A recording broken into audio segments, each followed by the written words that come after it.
I really enjoy going to different countries. I've been to about 60. Michael grew his B2B lead gen agency to 2 million in revenue while traveling the world. Entrepreneurship is cool now.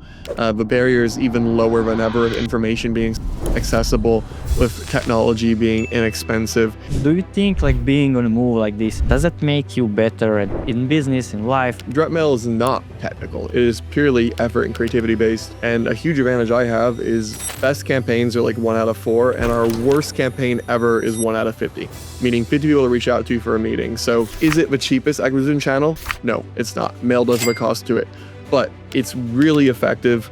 And if you can afford to spend a few $100s on a good meeting, it's a fantastic channel with virtually no competition. And for someone who is just starting out their business and they don't have these clients behind them, how can they approach this? How can they maybe find their first client, their first social proof and go about that? If you're not getting clients, it can only be one of two things. Thing one is you're not doing outreach or enough outreach. Thing number two is...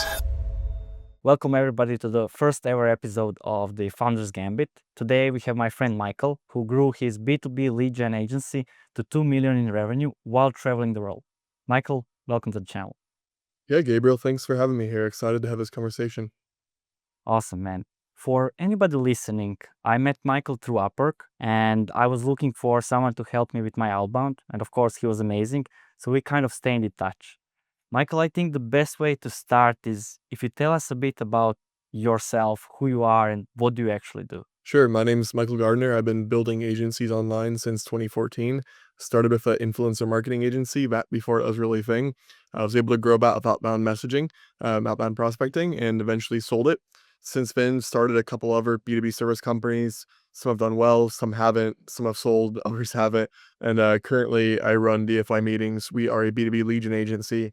We help people with cold email, Upwork, and also direct mail. So I run that, and while I run that, I travel around for about half a year. Another half, I live in northern Thailand. We'll touch on that more later, but before we dive deeper into some of the practical stuff and more about your life, I wanted to ask, why did you start your own business? You told me that you did B2B lead generation as an employee for someone else. So what made you go on your own? Yeah, I did it a little bit for some previous jobs. So my career timeline was a bit weird because first started an influencer marketing agency by accident when I was like 14 in high school. I was growing accounts on Instagram, like themed accounts like travel, watches, cars, whatever I felt was cool. And it was quite easy to get a lot of followers back then. And at peak, I had about 1 million between my pages, and I was selling promotions to companies. And eventually that led to having influencer marketing agency. But at the time, I didn't particularly know what that was. I just kind of fell into it when I was young. And also because of the clients I was working with, I got exposure to e-commerce, to affiliate marketing, to info, to agencies, to software. All those things were brand new to me at the age I started. And I did initial outreach from that company to get clients, and then along the way, I did work a couple jobs where that outreach skill was also nice to see how it would work in a larger organization. But the main thing I did to figure out outreach was learn how to get my own clients for my own companies. That's cool. I know you're big on social proof, and like, can you maybe touch a bit on that? Why do you think it's so important, especially now in this day and age, and also for cold outreach? Sure. I would assume it's really big part. Yeah, definitely. So I am certainly not a veteran entrepreneur. I've been in the game for a bit over a decade, but I don't think that makes me a veteran by any means. But even looking back when I first got into things, 2014, 15, it was genuinely harder to find information. There was a deficit in information on doing online business. I was not in business in, let's say, the early 2000s, but I know it's even more so then. Today, you are bombarded with content. You're bombarded with podcasts, with YouTube videos, with short form, with books, with conferences, everything. And there's so many people and so much noise that trust is at an all-time low. So I think regardless of what marketing you're doing, whether it's organic, whether it's paid media, whether it's outreach, trust is ultimately one of the most important things. So I'm huge on intentionally gathering that trust, whether it's in the form of third-party reviews like Google, Trustpilot, Clutch, testimonials, case studies, maybe certifications. It's made a massive impact on my business being intentional about this collection. And then I can also say from client campaigns, we'll have two very similar companies. One has been intentional about a personal brand and social proof. The other one hasn't. The one that has is going to outperform the other one significantly. Yeah, that makes sense. Like, did you ever find the one that kind of clicks for you the most? Would it be like video testimonials or your personal videos? I know you have a YouTube channel, so Sure. For non-testimonial style, YouTube for sure. YouTube has been a huge revenue generator and drives a lot of trust. Outside of that, I would say probably our video testimonials. We have some, not just a lot of video testimonials, but we have video testimonials from some people that are pretty well known in our industry, which helps. cool. And for someone who is just like starting out their business and they don't have these clients behind them, they don't have big logos yet, right? They've never worked for someone. How can they approach this? How can they maybe find their first client, their first social proof and go about that? I think the easiest way, this won't apply to everybody, will apply to a lot, is to target people that have some type of personal connection to you. So most buying processes are entirely logical. It's, is there a reason to hire this person? And when you're first starting out, there isn't normally, but you can find ways to connect with somebody. Maybe you target a family member but has a business, or a family friend but has a business, or maybe you target somebody that was alumni at the university you went to, and you mentioned that you're currently a student or you're recently a student, and try to use that connection point, or even just targeting somebody in your hometown. And the reason they would work with you is because you're from the same place. That is a connection which people do care about. Um, or extending that further, maybe you're passionate. My interest skateboarding. I love skateboarding. You know, if I was to target skateboard brands, they'd probably listen to me or be more likely to give me a first chance just because of that common ground. So when you don't have logical reasons to work for you, you can leverage personal connection. Yeah, I kind of started similar. Like I found just people who I generally knew. Like my uncle owned a small business, so I built a website for him, and just kind of those connections that we don't even know we have. We can do it. I built like 10 websites for free just to get these testimonials, and then maybe try and seek some other clients. I would like to touch up on something really interesting that you've been doing, and like you're one of the only people I know that actually does this profitably, and that would be direct mail. Why do you think it works so well for you? Why did you even start it, and why now in 2025?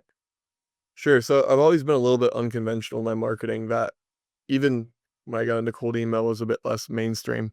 And me doing direct mail by no means means cold email doesn't work or other channels don't work. I'm pretty channel agnostic, meaning I think that mostly every channel can work. Not for every business, but every channel does work for somebody. Um, However, with cold email, a lot of things started changing with AI. And while we do use AI in my company, it's been able to increase our margins and our productivity significantly. I'm not a tech person. Um, do I know how to use a computer? Yes. Can I do basic stuff in Zapier or Make or N8N or Clay? Of course, but I don't enjoy it. It's not my strong suit, right? I'm better off doing more creative work. And with the way cold email is going, initially I was thinking, okay, well, we could be like the best of cold email and AI, but that seemed to get busy very fast. And the creative decision I took was, well, what could I do in outreach that no one else does and would give me a significant advantage? And throughout my decade in business, I have done direct mail on occasion. Just kind of whenever, like, hey, I need a client, let's do some direct mail. And it's always worked pretty well for me. And I've always done like very creative direct mail. And direct mail is not technical. It is purely effort and creativity based. And a huge advantage I have is US citizenship, and being able to be in the US, right? So I love it because it takes money to start. You need legitimate supplies. You need legitimate US salaried employees. You need the ability to be in the US. So there's a bigger barrier to entry. Our people can't do it. And then even if they could, it's a pain. It's especially a pain if you're just doing it for one time, you know, with all the supplies you need. So we started doing it for some clients, and the conversion rates have been really good. You know, talking about how many pieces of mail to get somebody on a meeting, best campaigns are like 1 out of 4, and our worst campaign ever is 1 out of 50, meaning 50 people to reach out to for a meeting. So, is it the cheapest acquisition channel? No, it's not. Mail does have a cost to it, but it's really effective. And if you can afford to spend a few $100s on a good meeting, it's a fantastic channel, virtually no competition. And even if it does become popular again, because it's kind of been popular and been outdated, I don't think the competition will be much because A, just the logistics of sending from the US, and then B, it's a pain in the ass. Like it's a lot of like manual work. Yeah, that sounds amazing. Like I believe like there is not much competition, but not only because it's outdated per se, but more so like it's hard, it's challenging, right? There are things you need to overcome to do that. Like, are there any tips? How would you go about and explain someone, hey, this is how you use direct mail? Like, are you sending something special? Like, what are you doing there? How are you reaching out? Any practical tips you might have there? Yeah, so I do a gift with every piece of direct mail. So it's normally a gift in a package with a note, sometimes handwritten, sometimes printed. I tried letters. I found letters get thrown away. Packages do not. Now, when it comes to the gift, it's one of two things. It's either a pun. Example of a pun might be sending somebody a brick, like a literal brick, and like the pun is like, let's build this together, brick by brick. Or it's personalized to them. So many people don't make a mistake, but they do the same thing, which is, hey, here's a t-shirt of my company logo, which you definitely don't care about and sits in your closet and eventually turns into like a cleaning rag or something, right? Like that's what some people do. We do all of our personalization to a prospect. So maybe if they're in a certain niche, we'll figure out an item that's either fun for them or relevant to them, and we'll put their company name on that item. Now that's higher cost, it's higher effort. You don't really get the same economies of scale because it's just one item. People get something in the mail and has their company name on it. That is not a common occurrence. It's pretty cool. You're right, like it is a lot more effort and probably more costly, but that's why you close one in four, right? So Yeah. that's amazing. Yeah. What would you say changed the most in B2B lead gen since you started? Like how did that? Noise. Same thing of content, just more people doing it, right? That has been the biggest change that I started. It's the same thing with YouTube, with just sheer volume of businesses. Like entrepreneurship is cool now. The barrier is even lower than ever of information being accessible, with technology being inexpensive. There's just so many people doing it. Um, so yeah, just noise. It's just everything's noisy. Ads are noisy, outreach is noisy, content's noisy. And that ties back to again your social proof and your like just thinking of different ways or creative ways like direct mail to try and outrun your competition, which is nice. Cool. I have to ask you, like, what would be the biggest bet you ever made in your business, and did it play out? Like, how does that go? Yeah, so I've definitely made bets in my business, but I would say I am more of a moderate risk taker. So one thing that I'm really glad I figured out when I was young is like, what do I want in life? And for me, I don't really care about having tens of millions or hundreds of millions of dollars. Not to say I won't eventually, maybe I will, but I don't really care too much.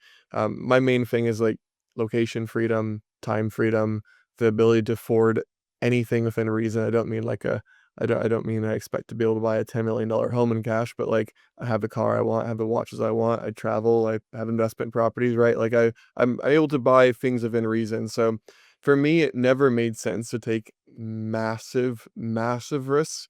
I've always been kind of a moderate risk taker. So I mean, I have done some things like I've dropped out of school, or I've invested a lot in mentorship or in figuring out ads, whatever it may be. But I've never done like a all or nothing, lose it if you mess up type investment. And that may be like a less sexy story, but um, given that I use business as a way to live my life, not my life as a way to run my business, it's worked out well for me. You mentioned you left out of the school and you invested a lot of these masterminds or some kind of not so traditional education. Can you maybe touch on that? What's the difference? Where do you find the most value, and why did you leave the school? Sure. So it's kind of funny because I don't have like one of these cool dropout stories where it's like, oh, I was bad in school, I dropped out. Like, no, I was pretty good in school. I got accepted into college before I finished high school. So I went into college at like 16 and I got like a full scholarship and didn't pay anything. Oh, amazing. So I don't have like any of these like, oh, I was dumb in school and then I started a business. I don't have that story. I don't have like a sad story, right? I had a loving middle class family that mostly supported me, and then I get to school for free and I got tired of school and dropped out. It's not like a rags to riches story.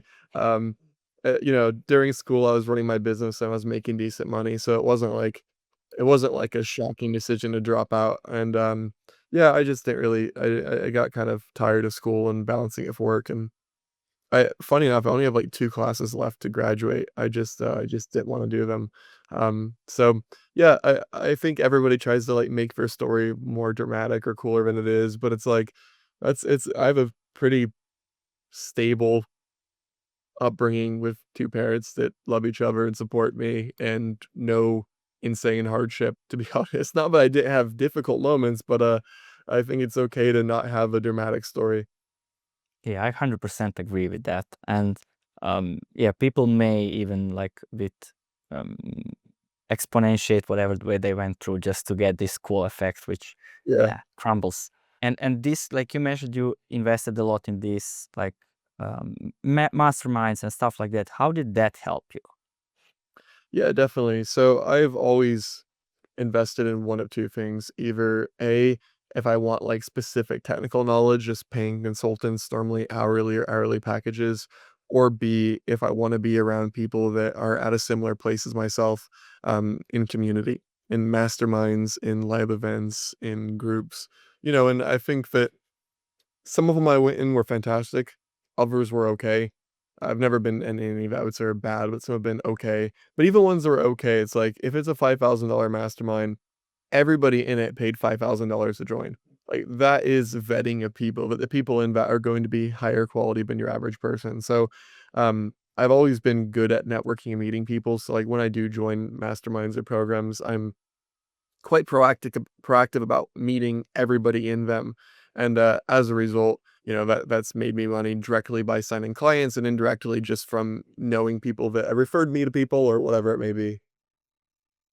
Yeah, that sounds amazing. And what do you think about conferences? Is that like worth a shot going there, meeting people, like being there eye to eye? Today we are all online, like we are right now, and it's like we are losing that personal touch. Yeah, I love conferences. I've been to quite a few, I've spoken at a few, and I find that it's like one of the most efficient ways to get clients, other than the travel time, depending where you're going. But like I spoke on a conference 2 years ago. We closed like $60,000 in business from being on stage and for 10 minutes. I've also spoken at some conferences that didn't result in making that much money, but maybe indirectly did. And it's even kind of funny is like I live in Chiang Mai, Thailand. We have a big SEO conference here every year. And even though I don't always attend it, I do go to the bars after that are next to where the conference happens. Cause I would say just the nature of business conferences, a lot of the deals do happen at the coffee shops in the morning and the bars after. So Okay, so the nugget is even if you can't hit the conference, go to meeting afterwards where people are. yeah. Yeah. And one of the most interesting things about you, you've been traveling while building these businesses, speaking on conferences, and doing all this stuff. Like, how is that in practice? How does that work? Why do you do it? And yeah. Sure. So I think the biggest distinction between what people think and what actually is like the speed at which I travel. When I was younger, I used to travel quite fast, but like an average year for me looks like spending 1 to 2 months in the States with family, spending 4 to 5 months settled in Thailand. Previously, I owned a condo. I still own it. It's a rental now. Now I have a house. That means I'm coming back to the same internet, the same desk, the same chair. Um, and then I also do some traveling, which might be I like to go places for like 1 to 2 months. And if I do a shorter trip, it might be like 3 or 4 days as vacation. So that's how I managed to make it sustainable, where I'm not like going somewhere new every single day. Um, and yeah, I've loved it. I left home for the first time when I was 18, and really since then I haven't spent that much time in the States. Maybe since 2018, maybe a year total, maybe a bit less. And yeah, for me, it's the thing I enjoy the most. I love where I live in Chiang Mai, but I really enjoy going to different countries. I've been to about 60. I actually leave in like 4 days, 5 days to the Philippines for the first time, and yeah, it keeps me entertained for sure. Oh, wow, 60 countries. That's insane. You have to come to Croatia so we can meet up and yeah, spend Yeah, some I haven't quality been. time. I've been close, but I've never been. Yeah, it's amazing. A coastline, if you like that stuff, like you have to check it out. Yeah. I wanted to connect more to that. Like, what does a typical day look like as a digital nomad? How do you, okay, like when you are in Thailand or home, that's a bit different. But when you are actually traveling to some of these places, how does that look? How do you make it work with all these businesses and yeah? Yeah, I find that often, like, the most practical answers are the least exciting, and that's the case here. Like, if I'm going somewhere for a month, let's say, I'm gonna do an activity for a couple hours in the mornings, and normally the time zone's ahead of the US, and then I work. Maybe I don't work on Fridays, I don't work on Saturdays, I don't work on Sundays, I just do things all day, but, there's not, like, this really cool secret schedule. I go places for longer, that way I have less temptation to do things constantly, and that tends to work quite well. Now, if I do go on, like, a 3-day trip or a 4-day trip, I might work for a couple hours a day, but for the most part, that's like a vacation. Oh, that makes sense. Yeah. So if you go longer, then it's easier to manage these like things you have to Yeah. manage. Cool. Do you have like a favorite place you work from? Like, Thailand to live, Thailand to visit Japan. oh, really? Why? Why those two? Thailand, visa situation's quite good. I like that you can own, condos, food, safety. There's a big entrepreneur community here. The nature's very pretty. I mean, Thailand's just kind of a obvious one for a lot of people. It's a great place. Um, I love to visit Japan. Japan's also kind of the basic answer. I wouldn't live in Japan, but I love to visit there. It's just such a unique culture. It's very separated from the rest of the world. The Japanese are very isolated, which is kind of cool. Um, and there's other places I enjoyed traveling, but wouldn't wanna work from, like, I was in a country, was it this year or last year, man?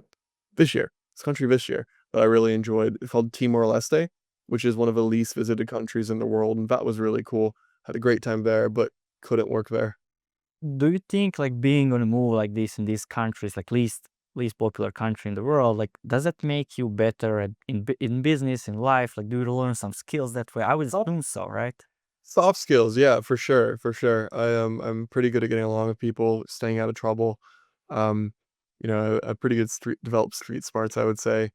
Business wise, yeah, maybe more or less. But yeah, I definitely. I mean, also, if I consider like the ages I was traveling, you know, um, I definitely have like matured on the road because there's a big gap between 18 and 25 just developmentally, and it's hard to say how much of that was just like natural evolution versus how much of it was accelerated by being in different places on my own. Yeah, this is super cool. Yeah, you have super cool story. Yeah, even though you think it's planned, it's not. It's amazing.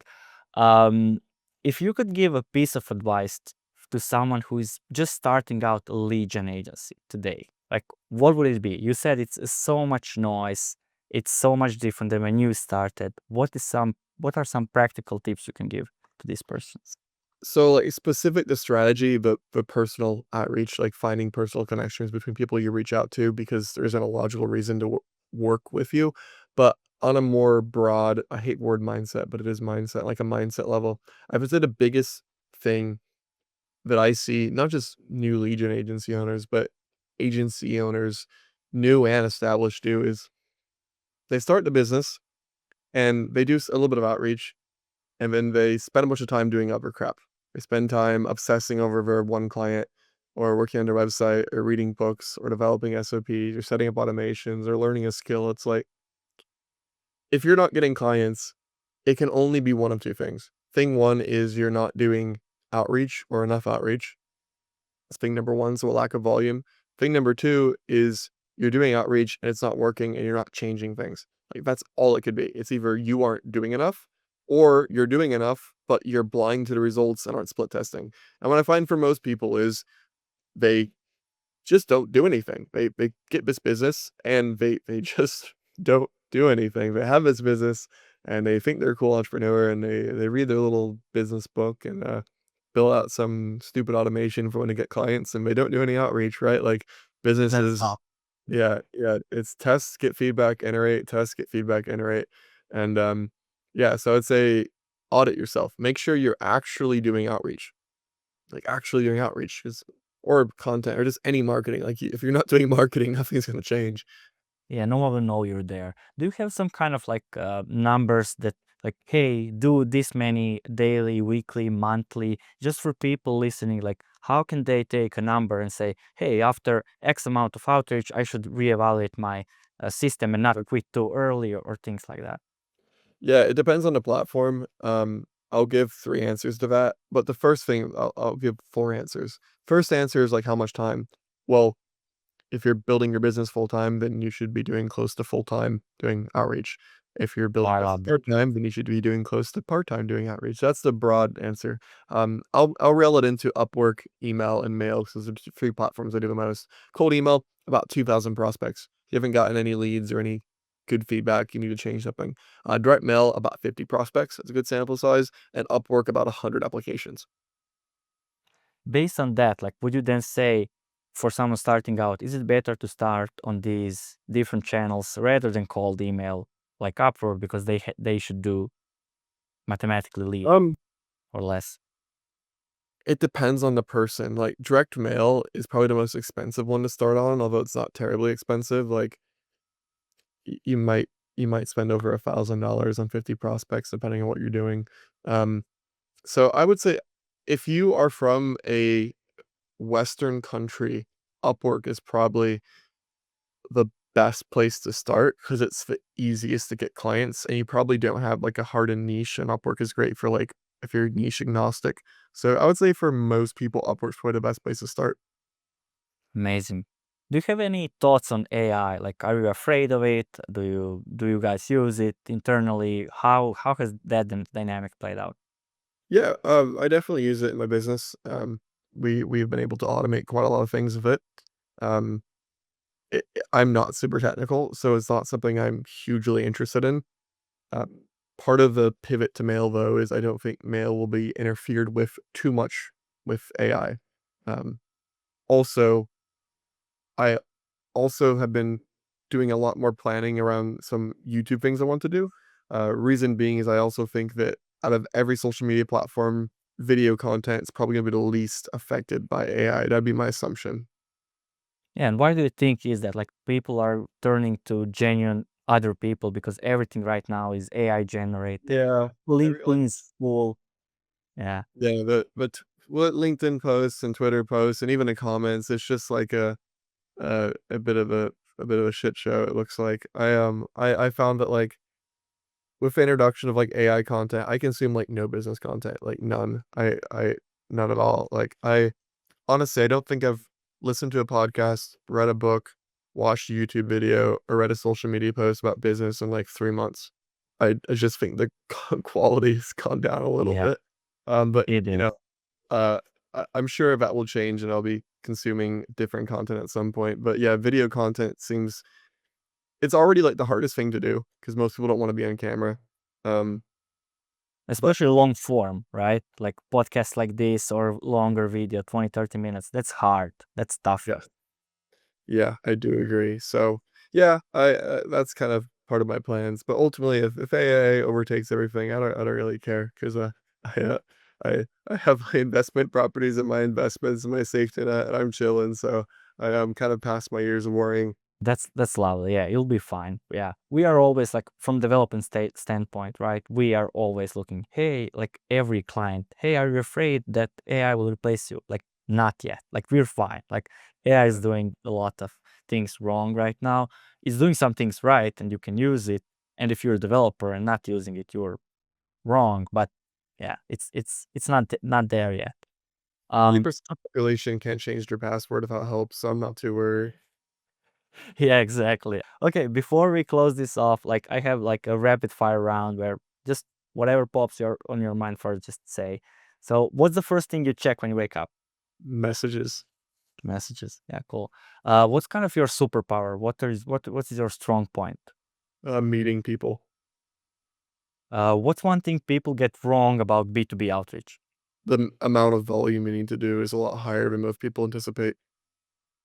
Love that. And one last thing, like what's one thing that you're still figuring out or don't know how to do? Hiring is hard. Hiring is something that I still feel like I have some amazing employees, but, like, I don't have, like, the world's best system for getting hires on demand. I think that a lot of agencies would agree that like good hires are difficult. So like systemization of getting good hires.